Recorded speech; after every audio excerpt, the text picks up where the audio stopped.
All right, can you hear me okay out there?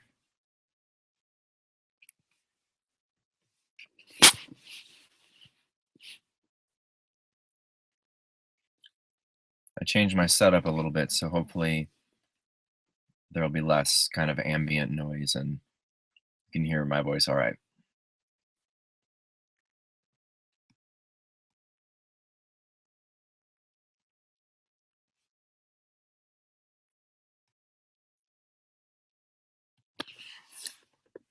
Looks like a few more people rolling in, a couple minutes late. That's all right.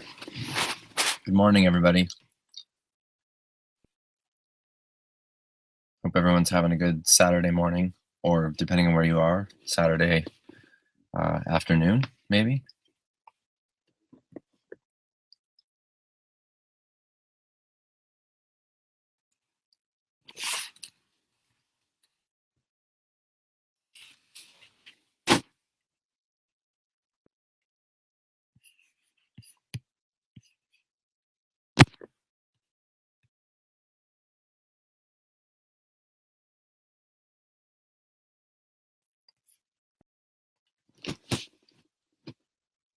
Oh, great. All right, you hear me. That's good.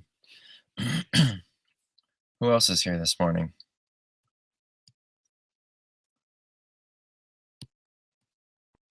Somebody else here. I'm not sure who, though. That's okay. Teresa, you showed up pretty much right on time with me there. Uh, how's your day going? Sounds like you got some good work done in the garden. I have a lot I need to do in the garden right now, but I'm actually pretty torn about it because we just found out that we have to move, and our landlord's giving us a lot of time, but it's um it's hard to decide how much time and effort to put into it, not really knowing when we'll be moving. Yeah, that's the bummer about home gardening, right? When you have to move, but all good. It never feels like time wasted.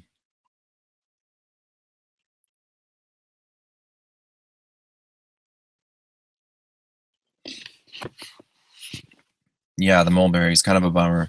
It's still a young tree, so it didn't really produce that much last year, or didn't look like it was going to produce much this year. But it's crazy. I mean, I water that tree really deeply, but I'm just kind of picturing, like, imagining what the soil profile looks like right now. It's so completely dry that even if you water deeply right around a tree, right around the drip line of the tree, like, all of the surrounding soil is just dry as a bone, as deep as you can go. So that's just going to wick moisture away from wherever you're watering. But yeah, I know summertime moving is a bummer. All right, well, we've got a few people on right now. I would say if anybody has any questions from last week's module, which is all about dry seed harvesting and cleaning um, dry seeded crops, go ahead and fire away. I know we kind of went through a lot. I went through it really fast, um, but I'm sure that you noticed in the live class that there are just a lot of general principles that transfer over from crop to crop. The color of the seed or the seed pod changing. A lot of times you can look for the color of the stalk changing to that brown or gray, yellow, just a duller color.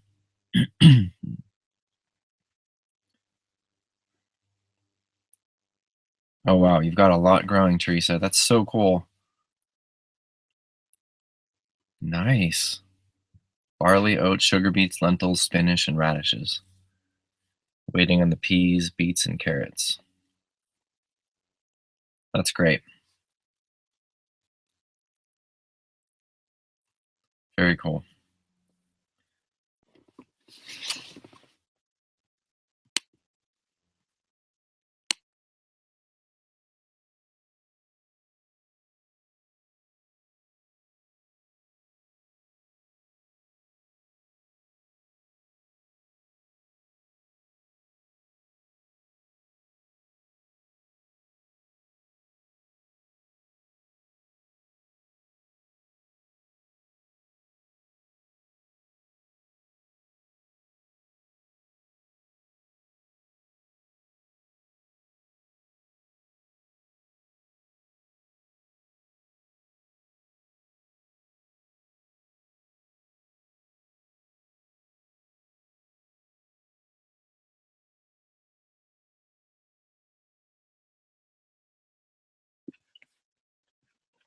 Sounds like you have a pretty abundant garden, Teresa.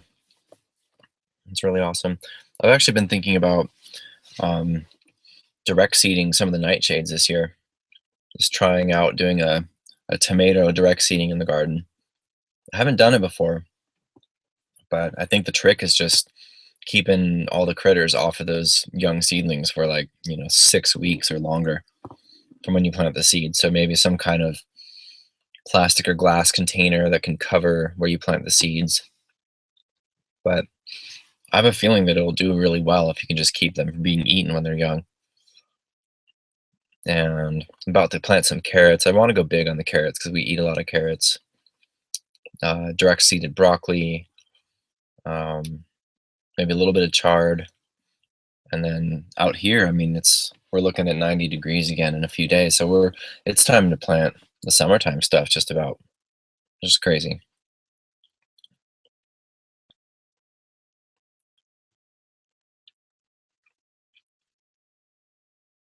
Yeah, it looks like we've got a few folks out. I can't think of anything off the top of my head that we should have covered or didn't cover very in depth on Tuesday for the dry seeded.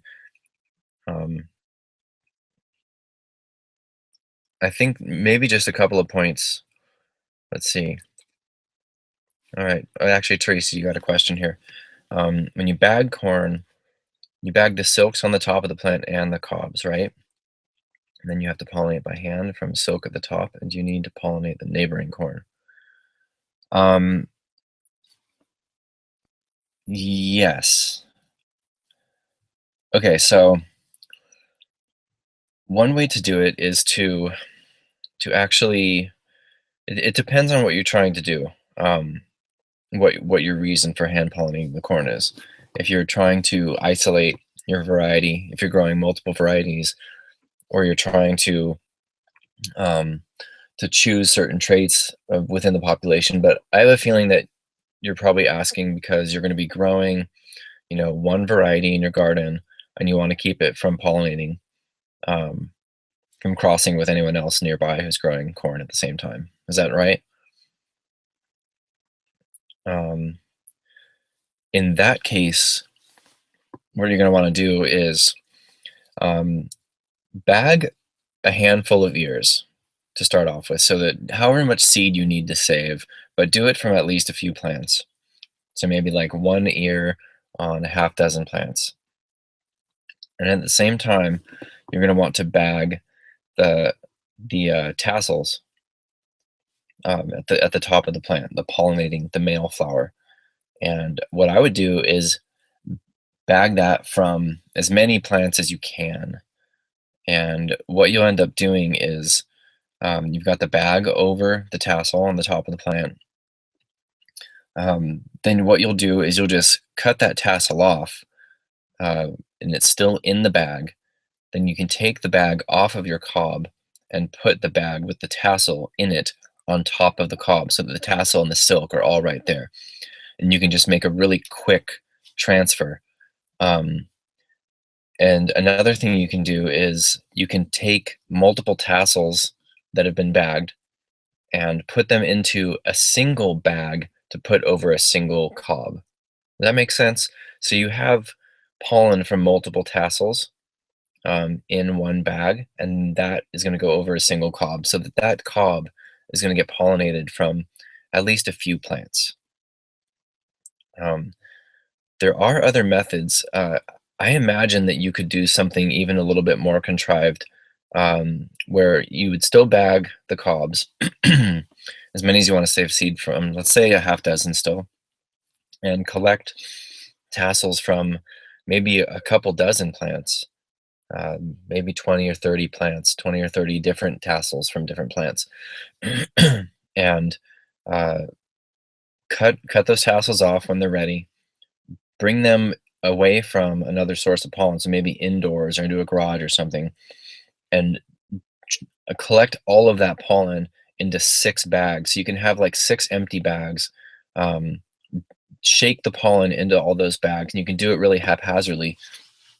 so that the pollen is all getting really mixed up. And that way, those six bagged cobs will get pollen from many more plants. Um, but at the very least, you could take, two or three tassels worth of pollen to pollinate a single cob.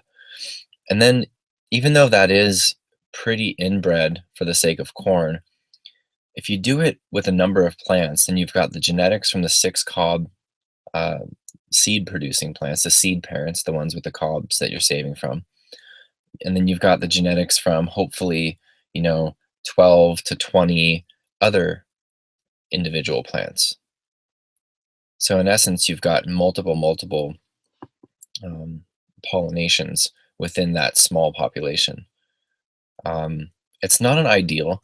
I think if you have to isolate corn, I know your season's pretty short there, Teresa. So I don't know how viable of an option time isolation is, but this is kind of the way to go. And you can do this on a pretty big scale too. Um, I I would like to look into this more actually, into kind of pollen collection from numerous plants. But um, that should do the trick. Yes, but essentially yes, you want to bag both the tassels and the cobs.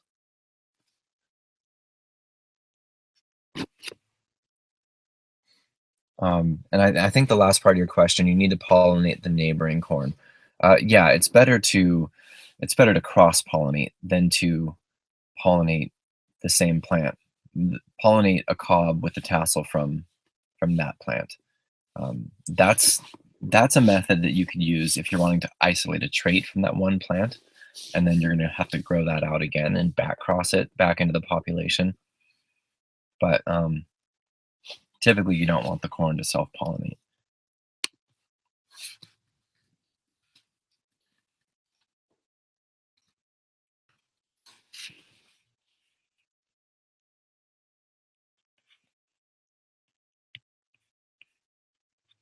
Did that answer your question, Teresa?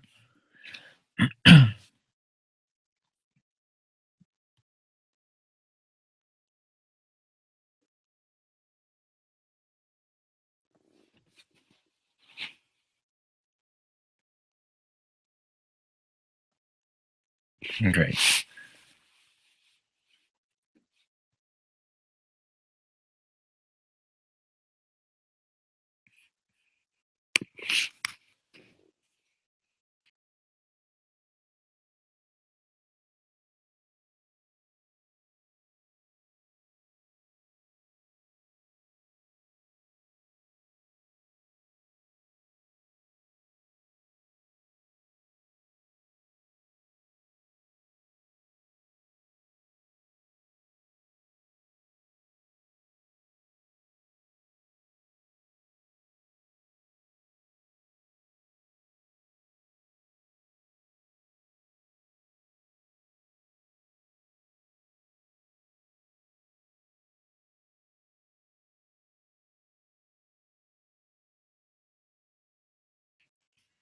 Yeah, Teresa, I think that some type of pollen collection from multiple tassels would really be the way to go.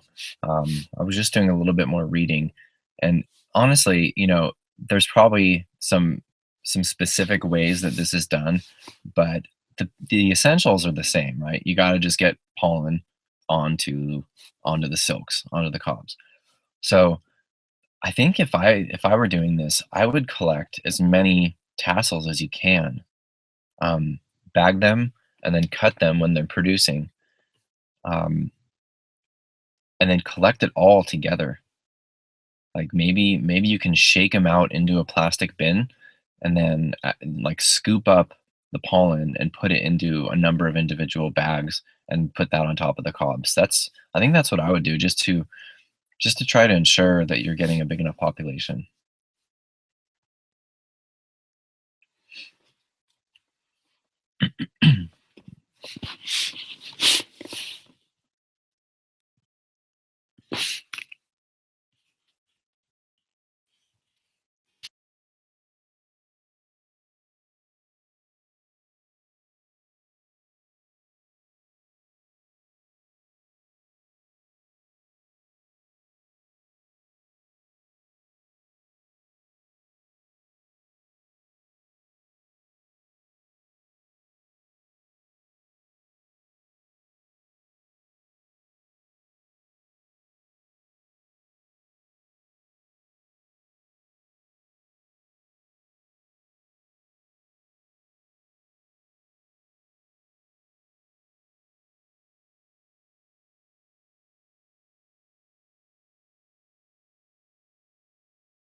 Yeah, it looks like some folks will actually just paint, take a paintbrush with the pollen, and I think that's really um,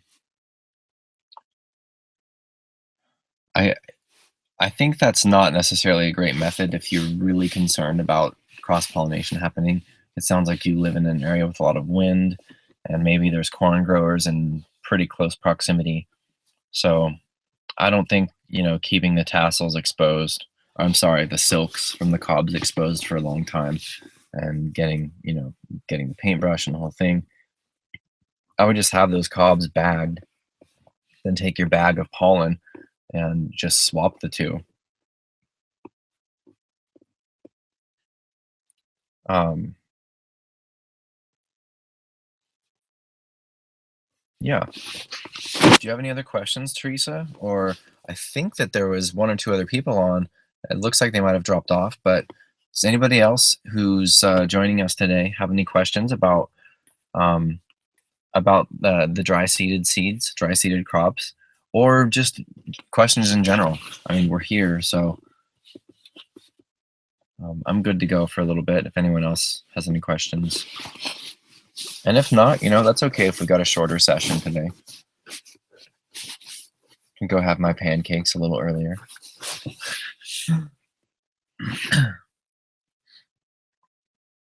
Oh yeah, wind and corn, less than a quarter mile. Yeah, you certainly need to be pretty proactive, huh, about protecting that. Yeah, if it's a large scale commercial farm, it's almost guaranteed to be GMO.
No, that's great, Teresa. Thank you. Yeah, I actually was just thinking about mentioning that. um, I'm thinking of doing another course later on this year, specifically for teaching new gardeners how to grow food. And but I think I'm going to do it differently from this course. I feel like there's some really good aspects of that have come out of this course, and I'm really happy. I really liked the live interaction, but at the same time, I don't think it's worked great for everybody. So I'm probably going to do it more video based, but still have like live sessions like this one. I just really like, because I think that the classes that are happening on Tuesday could largely be, video based and automated. But if there's still some sort of personal interaction like we're having right now, that's where I'm going with that. I think it's a little ways off, but I just realized like I really have a lot of passion for that too, just helping people grow food, especially beginners. But yeah, and it sounds like you seem to help a lot of people with their gardening questions too. So thanks for reaching out about that. Um, yeah, I've put out a survey to my email list, and I've been just poking around in a couple of Facebook groups, just asking beginning gardeners like what their biggest struggles are, and it's pretty obvious. Like I know it's all over the place, but and maybe you can speak to this too, but it seems like people mostly struggle with having enough time, with questions about their soil, and with pests. Those are like the three big ones. Um, And then beyond that, or like, what do I grow in my climate, or when do I plant? When is the right time to plant? I mean, I guess there's really a lot of questions, but do you have, I mean, what are the top questions that you get? And what do you think would be, the biggest, the most important ways, like, that people need help in their gardens? Like, if you can remember when you first started out, maybe, or maybe you have friends that are just starting out, like, what has been the most helpful thing for them? Thank you, by the way, for offering that.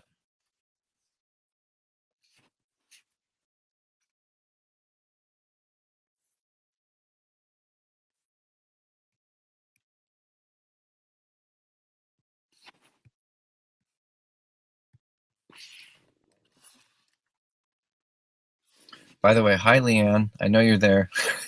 Thanks for showing up.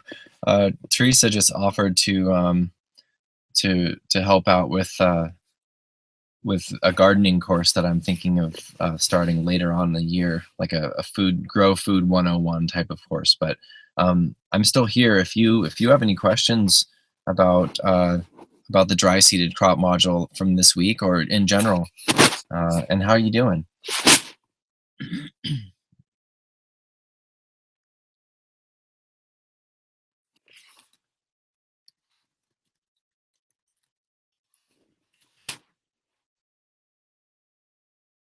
Oh, seed starting.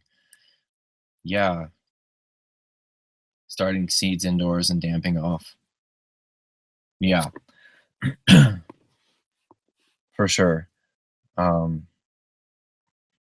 I know that's a tough one.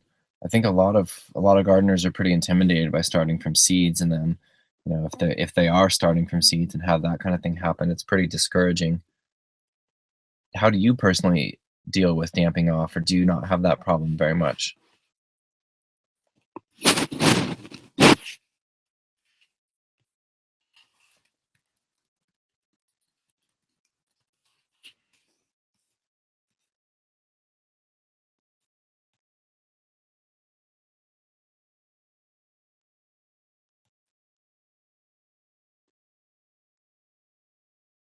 Yeah, timing for sure.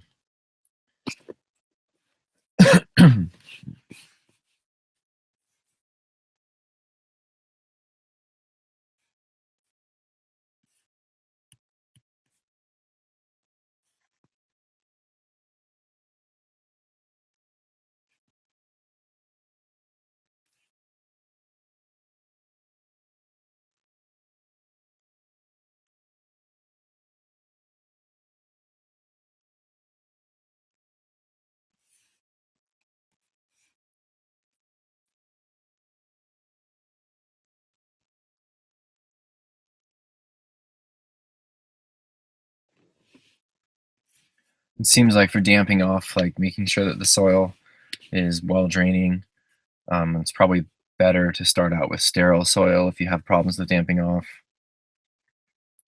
I've never had major problems with this. I know we're in a pretty dry climate, but even in a humid greenhouse, we never had too many problems. Um,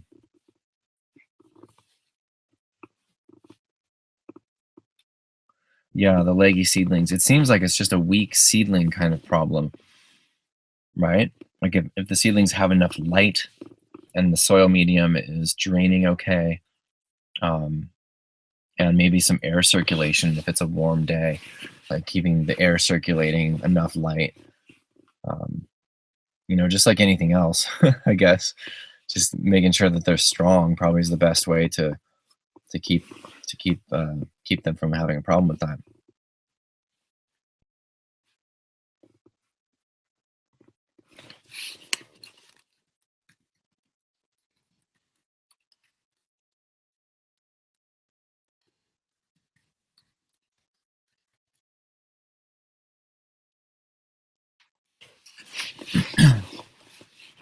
Great, there you are.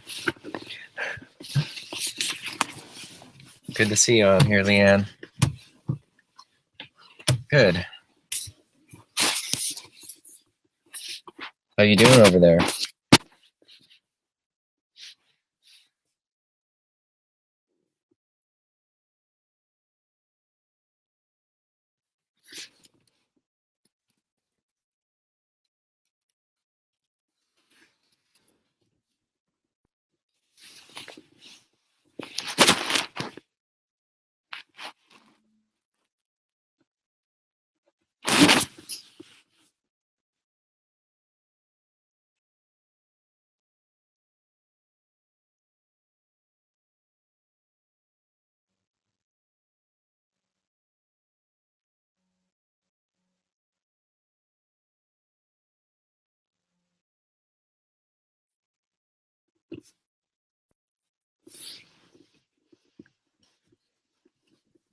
It's good to hear. Good to hear, Leanne. Nice. That's great. Have you been able to watch the videos from all the classes, from all the live classes? Are they been valuable for you still, even though you haven't been able to make the live classes? Just want to make sure.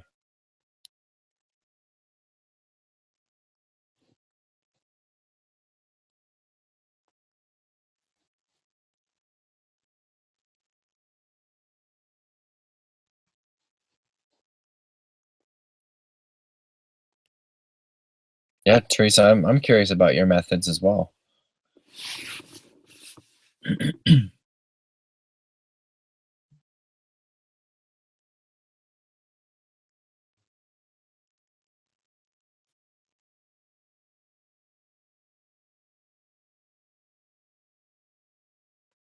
Great.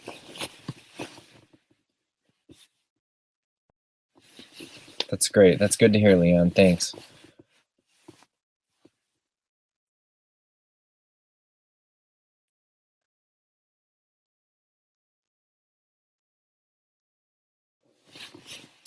Oh wow, 2 hours a day. That's a pretty good commute.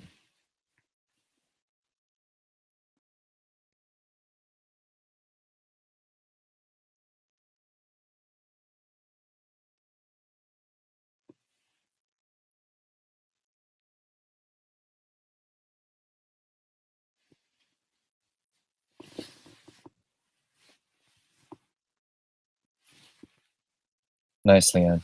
Well, we don't have to wait for that module. I mean, if you have an irrigation question right now, I'm happy to help you out.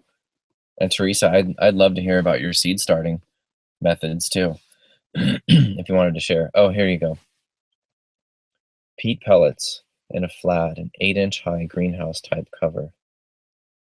72 at a time, under lights all the time and on heat mats. Get the heat from top and bottom, super fast germination. So do you not have a greenhouse or use a greenhouse? Is it just indoors under lights? And are you using fluorescent lights or um, are they a different type of light?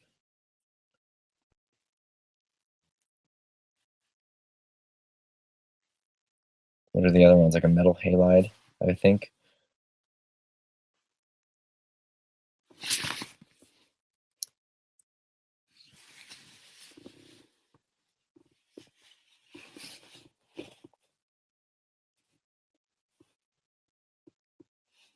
Nice. Do you usually plant early enough that you have to repot before planting out?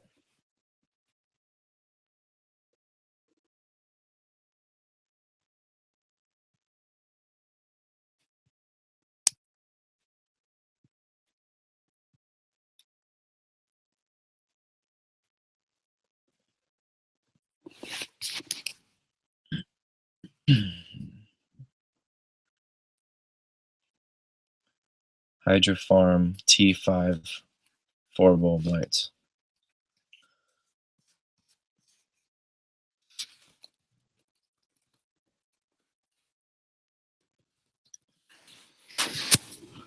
Thanks for the tip.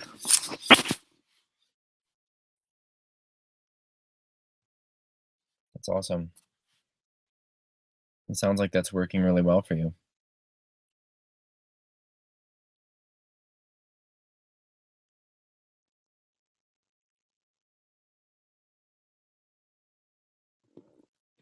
Nice.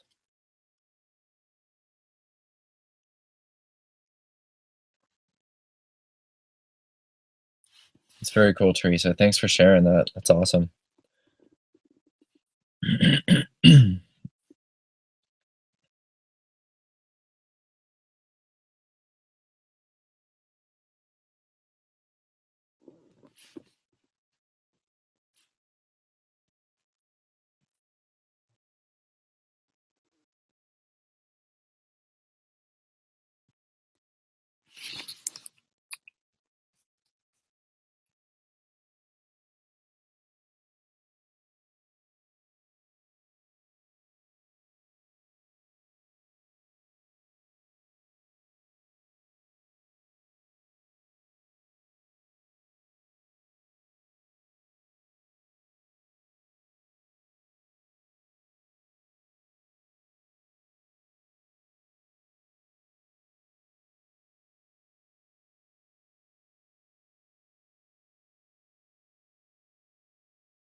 Leanne, so you're saying the land you're looking at is an agricultural area with irrigation canals.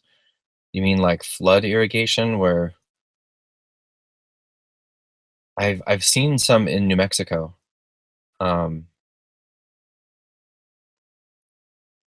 do you mean like you've got the canal and the water's running through it and you are allotted a certain amount of time to open it up into your land and flood your land, right?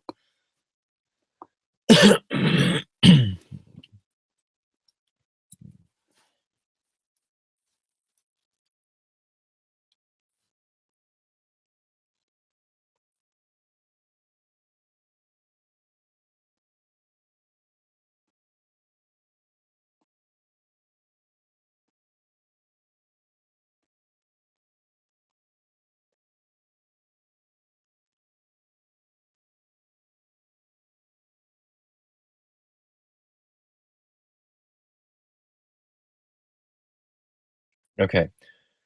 Yeah, I've actually never heard of the pesticide problem with that, but what I would do is um, I would just test the water. You can just Google search for, water testing lab and have the water tested for contaminants, for pH level, for salt level, all those sort of things. So you kind of know where you're at with all of that.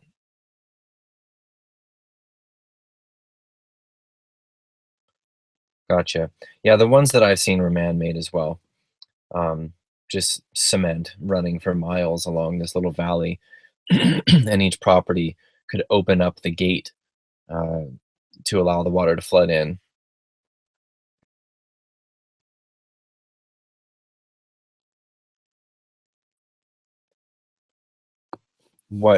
What's your question about irrigation with that? Yeah, for sure. Yeah, it's always a good idea to test it.